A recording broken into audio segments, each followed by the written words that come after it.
Capítulo 5. Con el tiempo, el señor Erskine empezó a decaer. Había sido un hombre recio y sano, pero cuando sus fuerzas le abandonaron y se vio obligado a pasarse la vida al lado de la chimenea, se volvió suspicaz e irritable. Se ofendía por una pequeñez y se enfurecía ante cualquier imaginaria falta de respeto.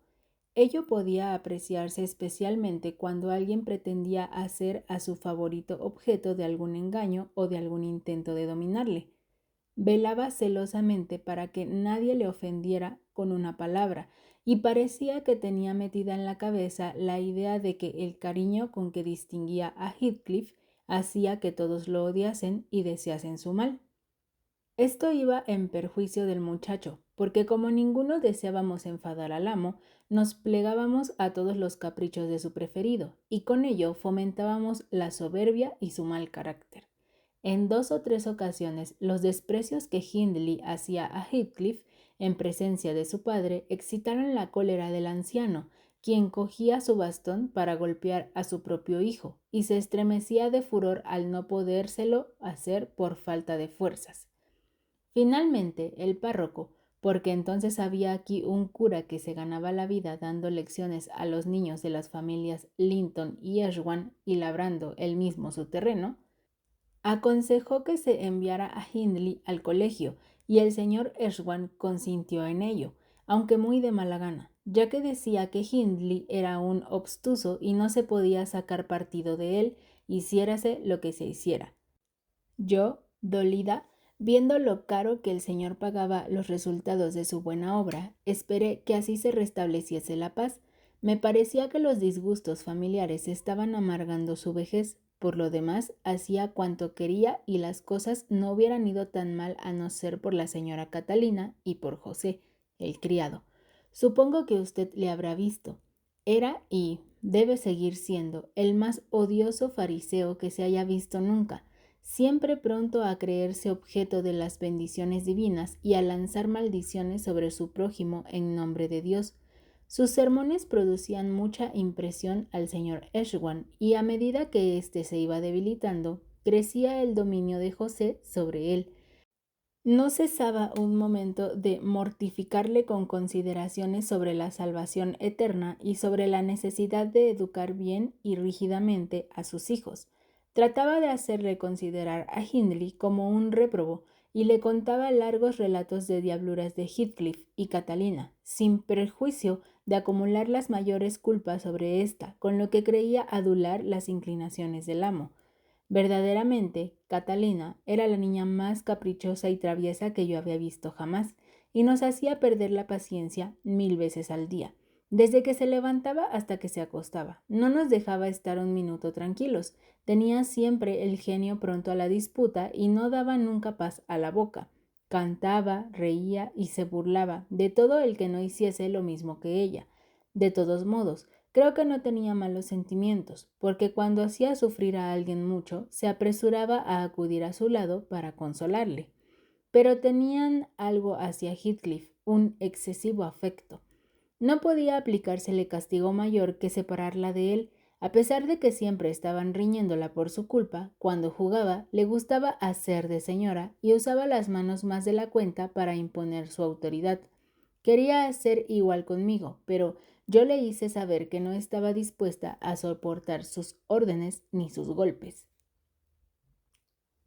El señor Erskine no soportaba juegos, siempre había sido severo con sus hijos, y Catalina no acertaba a explicarse por qué en su ancianidad era más regañón que antes.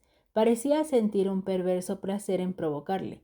Era más feliz que nunca cuando todos la rodeábamos reprochándola, porque podía mirarnos replicándonos con mordacidad, haciendo burla de las piadosas invocaciones de José, buscándonos las vueltas y, en suma, haciendo lo que más desagradaba a su padre.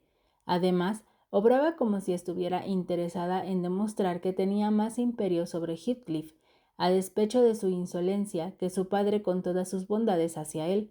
Después de hacer durante el día todo el mal que era posible, al llegar la noche acudía a su padre mimosamente, queriendo reconciliarse con él a fuerza de mimos. Vete, vete, Catalina, le decía el anciano. No me es posible quererte, eres todavía peor que tu hermano. Anda, vete a rezar y pide a Dios que te perdone. Mucho temo que haya de pesarnos a tu madre y a mí el haberte dado el ser.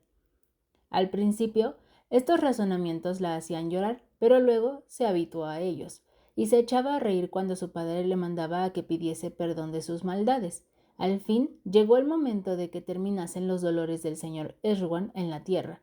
Murió una noche de octubre, plácidamente, estando sentado en su sillón al lado del fuego. Soplaba un fuerte viento en torno a la casa y resonaba en el cañón de la chimenea.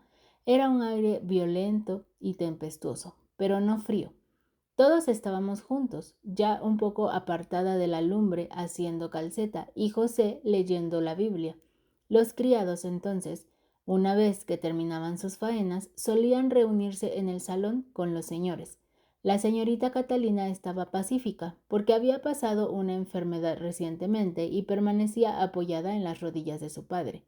Heathcliff se había tumbado en el suelo con la cabeza encima del regazo de Catalina. El amo, según recuerdo bien, antes de caer en el sopor que no debía salir, acariciaba la hermosa cabellera de la muchacha y, extrañado de verla tan juiciosa, decía: ¿Por qué no has de ser siempre buena, Catalina? Ella le miró y rió contestándole: ¿Y usted, padre, por qué no había de ser siempre tan tranquilo? Después, viendo que se disgustaba, le besó la mano y le dijo que iba a cantar para que se durmiese. Empezó, en efecto, a cantar en una voz muy baja. Al cabo de un rato, los dedos del anciano abandonaron los cabellos de la niña y reclinó la cabeza sobre el pecho. Mandé a Catalina que callara y que no se moviera para no despertar al amo. Durante más de media hora permanecimos en silencio, y aún hubiéramos seguido más tiempo así, a no haberse levantado José diciendo que era hora de despertar al señor para rezar y acostarse.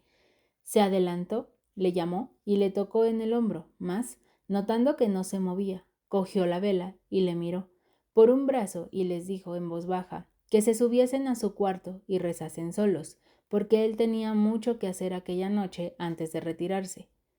Voy primero a dar las buenas noches a papá, dijo Catalina, y le echó los brazos al cuello antes de que pudiéramos evitarlo, comprendiendo enseguida lo que pasaba, y exclamó: «Oh Dios, ha muerto Heathcliff, mi padre ha muerto», y ambos empezaron a llorar de un modo que desgarraba el corazón de todos. Empecé también a llorar, pero José nos interrumpió, diciéndonos que por qué llorábamos tanto por un santo que se había ido al cielo.